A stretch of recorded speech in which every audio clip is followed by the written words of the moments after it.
नमस्कार दोस्तों, मैं विवेक कुमार बिट्टू अपने YouTube channel BPSC platform GS में आपका हार्दिक स्वागत करते हैं। दोस्तों, आज का वीडियो 67वीं बीपीएससी के लिए काफ़ी महत्वपूर्ण है। सीडीपीओ जो कि अक्टूबर में इनका एग्जाम होने वाला है, इसके लिए भी ये काफ़ी महत्वपूर्ण है। अन्य प्रतियोगिता परीक्षा में भी ये काफ़ी महत्वपूर्ण रूप से सहयोग करेगा। तो वीडियो को शुरू से अंत तक देखें और पसंद आने पर लाइक और सब्सक्राइब करें। दोस्तों, महाजनपद काल में मगध काफ़ी शक्तिशाली शासक, मगध का काफ़ी शक्तिशाली सम्राट के रूप में उदय हुआ। इसके शक्तिशाली सम्राट के रूप में उदय में हर्यक वंश का, शिशुनाग वंश का, नंद वंश का और मौर्य वंश का काफ़ी महत्वपूर्ण योगदान रहा था। अंतिम नंद शासक धनानंद को पराजित करके चंद्रगुप्त मौर्य ने मौर्य वंश का नींव 322 ईस्वी पूर्व रखा था। हालांकि चाणक्य के निर्देशन में, जो कि चंद्रगुप्त मौर्य का गुरु था, भारतीय साम्राज्य को सुदृढ़ करने में चंद्रगुप्त मौर्य ने महत्वपूर्ण भूमिका निभाया। जब सिकंदर अपना विजय अभियान से लौट रहा था तो उत्तर पश्चिम क्षेत्र में, जहां पर वर्तमान में अफगानिस्तान पाकिस्तान का क्षेत्र आता है, सिंध का क्षेत्र आता है, इन क्षेत्रों में काफ़ी अव्यवस्था फैली हुई थी। इसका लाभ उठा करके चंद्रगुप्त मौर्य ने सबसे पहले सिंध पर अधिकार कर लिया। उसके उपरांत इन्होंने अपने साम्राज्य का विस्तार किया। तो मौर्य साम्राज्य के बारे में जानने के लिए हमें कई स्रोत प्राप्त हैं। कई स्रोतों से हमें मौर्य साम्राज्य के बारे में महत्वपूर्ण जानकारियाँ प्राप्त होती है। इन स्रोतों के रूप में अगर देखें तो साहित्यिक स्रोत, पुरातात्विक स्रोत और विदेशियों का विवरण काफी महत्वपूर्ण है। अगर साहित्यिक स्रोत के रूप में देखें तो अर्थशास्त्र का लेखक चाणक्य था। चाणक्य का दूसरा नाम विष्णुगुप्त भी था। चाणक्य ने अर्थशास्त्र की रचना करके 15 प्रकरण और 180 अधिकरण में इसकी रचना की गई है।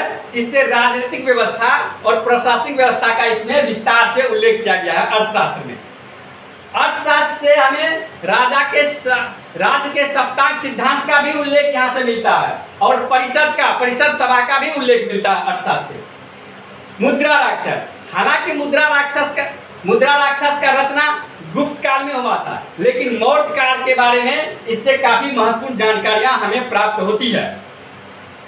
मुद्रा राक्षस का रचनाकार विशाखदत्त था। बार बार ये क्वेश्चन एग्जाम में पूछता है, मुद्रा राक्षस का लेखक कौन था? तो इसका लेखक विशाखदत्त था। अर्थशास्त्र का लेखक कौन है? तो इसका लेखक चाणक्य या विष्णुगुप्त था। कथा सरित सागर, सोमदेव और बृहद कथा मंजरी क्षेमेंद्र, ये इन दोनों ग्रंथों से भी मौर्य काल के बारे में काफी विस्तृत जानकारियां प्राप्त होती है हमें। राजतरंगिणी कलहन का रचना है और राजतरंगिणी से भी हमें मौर्य काल में पता चलता है, क्योंकि राजतरंगिणी ग्रंथ से श्रीनगर की स्थापना जो अशोक के द्वारा किया गया था, उसका उल्लेख इसी राजतरंगिणी से प्राप्त होता है। बौद्ध साहित्य के रूप में अगर देखें तो दीपवंश, महावंश और दिव्यवदा, इन ग्रंथों से हमें मौर्य के बारे में विस्तार से जानकारियां प्राप्त होती है। जैन साहित्य से भी मौर्य काल के बारे में महत्वपूर्ण जानकारियां प्राप्त होती है। जैन साहित्य में कल्पसूत्र और परिशिष्ट पर विशेष रूप से ये मौर्य काल के बारे में काफी महत्वपूर्ण जानकारियां उपलब्ध कराती है। पुराण से हमें मौर्य काल के बारे में पता चलती है। अहनानुरु और पुरनानुरु, ये तमिल साहित्य है। तमिल साहित्य से भी हमें मौर्य काल के बारे में पता चलता है। चंद्रगुप्त मौर्य का विस्तार, सम्राट का विस्तार दक्षिण तक था, इसका पता चलता है। पुरातात्विक स्रोत के रूप में देखें तो अशोक का अभिलेख।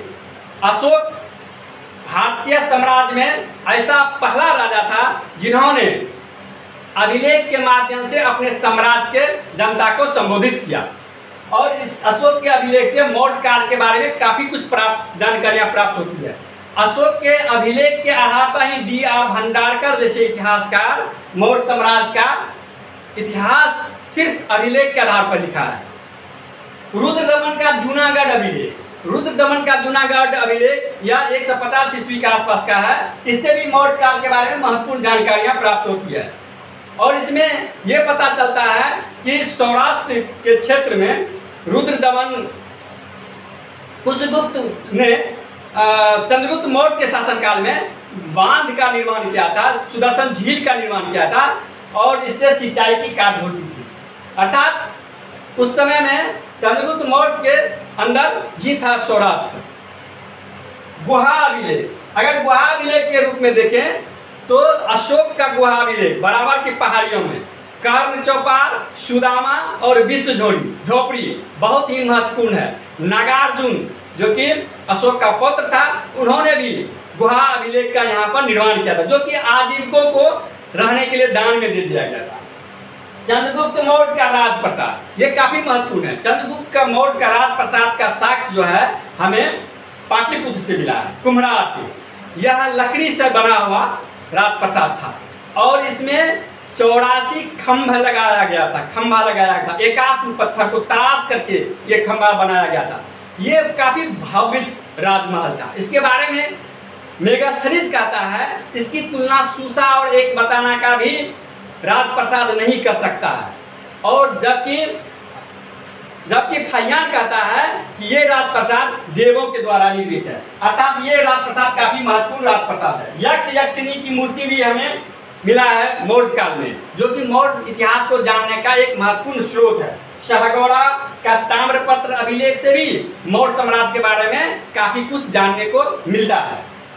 अब चलते हैं विदेशी विवरण के बारे में। विदेशी विवरण के बारे में अगर देखें तो विलियम जोन्स पहला विदेशी विद्वान था जिन्होंने सेंट्रोकस और एंट्रोकस की पहचान, जो कि ईरानी साहित्यों में हुई है इस नाम का उल्लेख, उसकी पहचान चंद्रगुप्त मौर्य के रूप में किया विलियम जोन्स ने।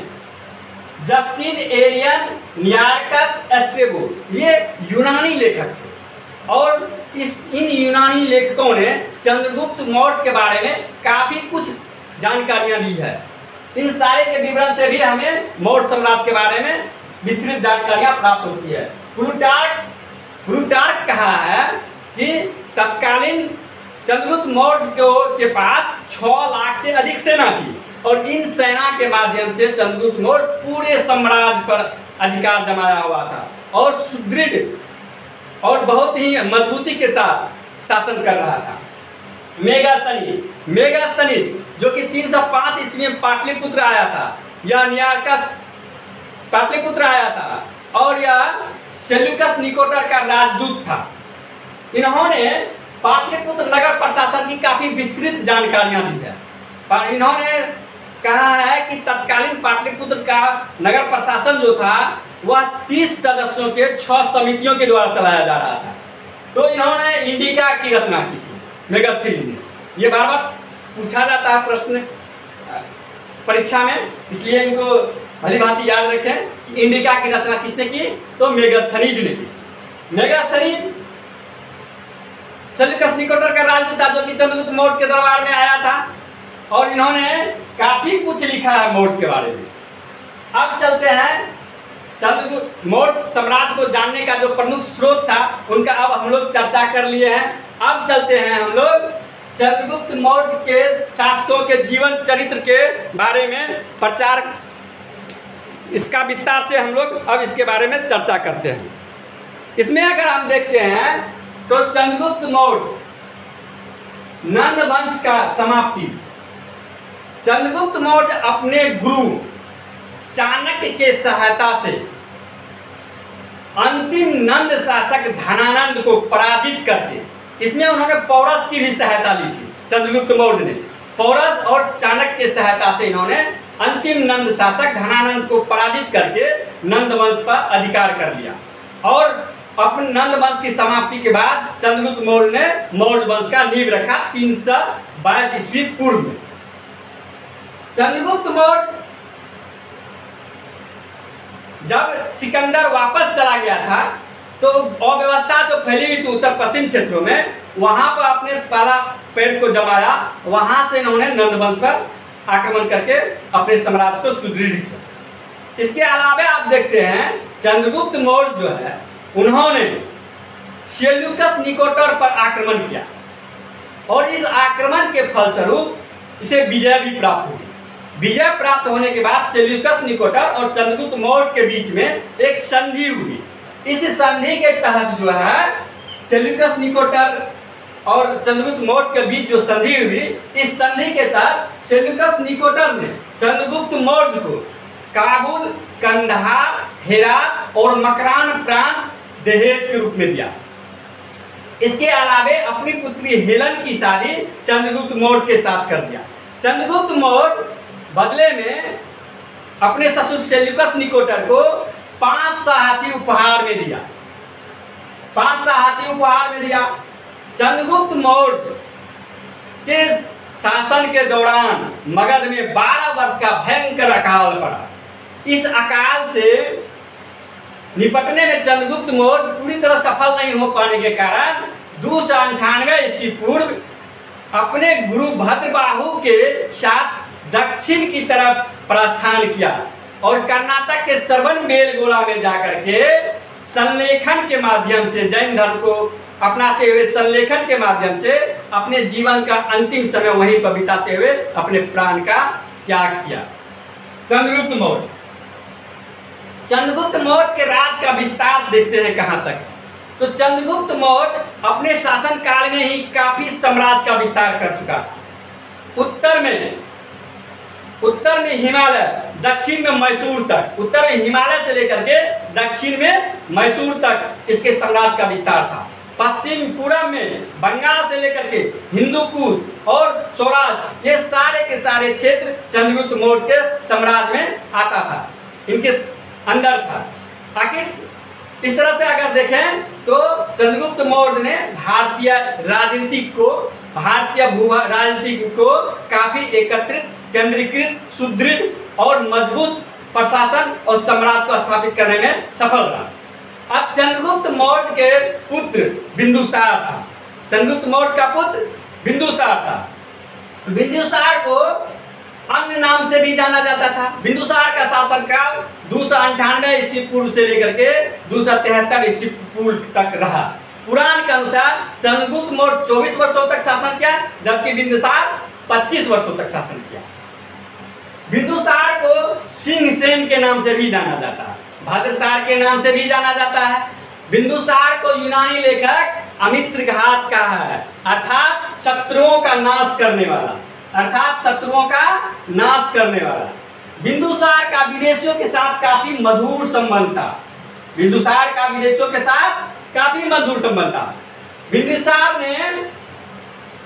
बिंदुसार ने सीरिया के राजा एंटियोकस को पत्र लिख करके सूखा अंजीर, अंगूरी शराब और दार्शनिक की मांग की थी। हालांकि दार्शनिक सीरिया का राजा तो नहीं भेजा, लेकिन उन्होंने सूखा अंजीर और अंगूरी शराब जरूर भेजा। एंटियोकस ने एक राजदूत भेजा था डायमेकस को बिंदुसार के दरबार में मिस्र के राजा टोलमी द्वितीय फिलाडेल्फस का राजदूत भी आया था, जिसका नाम डायोनीसियस था। तो देखते हैं फिर बिंदुसार के समय में तक्षशिला में विद्रोह हुआ था। इस विद्रोह को दबाने के लिए बिंदुसार ने सुसीम को भेजा। सुसीम इस विद्रोह को पूरी तरह से कुचलने में सफल नहीं रहा।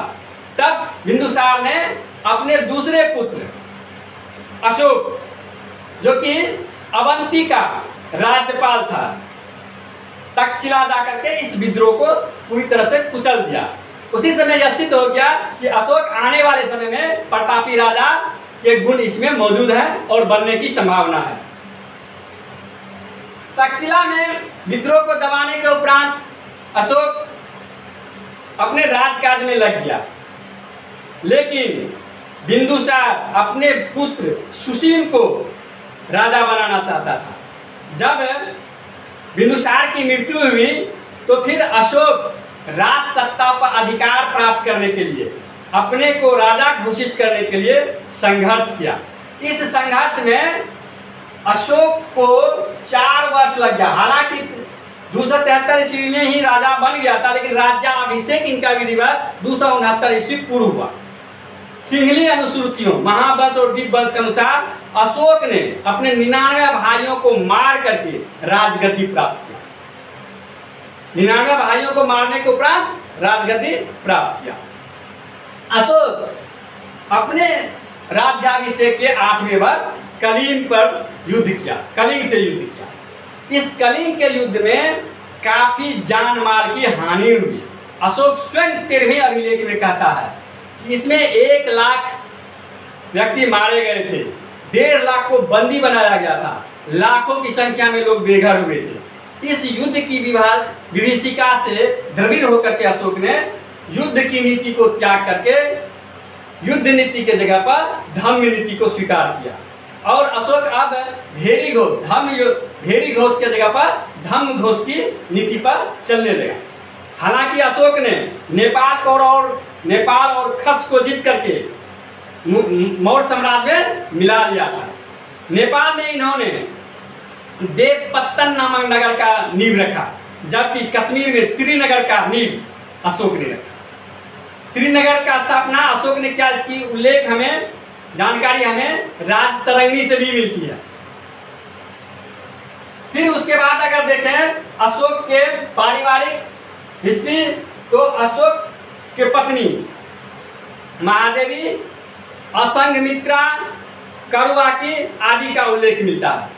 अशोक के अभिलेख में एकमात्र पत्नी का उल्लेख करुवाकी का है, करुवाकी जो कि तिबर की मां थी।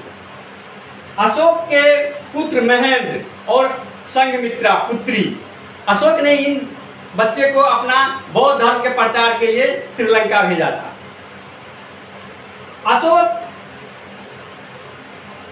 अशोक अपने अभिलेख में, जो कि उनका 14 अभिलेख, जो कि 8 अलग अलग भागों से मिला है, इसमें काफी कुछ उन्होंने लिखा है। अशोक के 14 अभिलेख के अलावा 7 स्तंभ लेख भी मिलता है अशोक का। तो इस प्रकार से मौर्य साम्राज्य में चंद्रगुप्त मौर्य, बिंदुसार और अशोक के काल में मगध का काफी विस्तार हो चुका था, राजनीतिक एकता की स्थापना हो चुकी थी। लेकिन इसके बाद अशोक के मृत्यु के बाद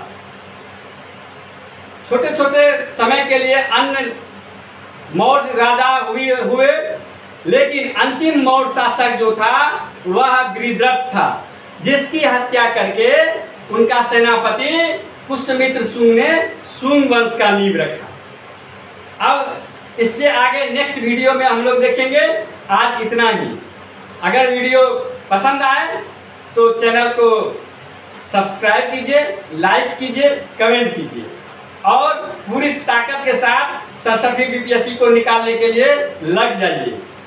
इसके अलावा ये SSC, UPSC, BPSC, JPSC, MPPSC सभी में आपको जीएस में ये महत्वपूर्ण काम आएगा, काफ़ी जानकारी इससे आएगा।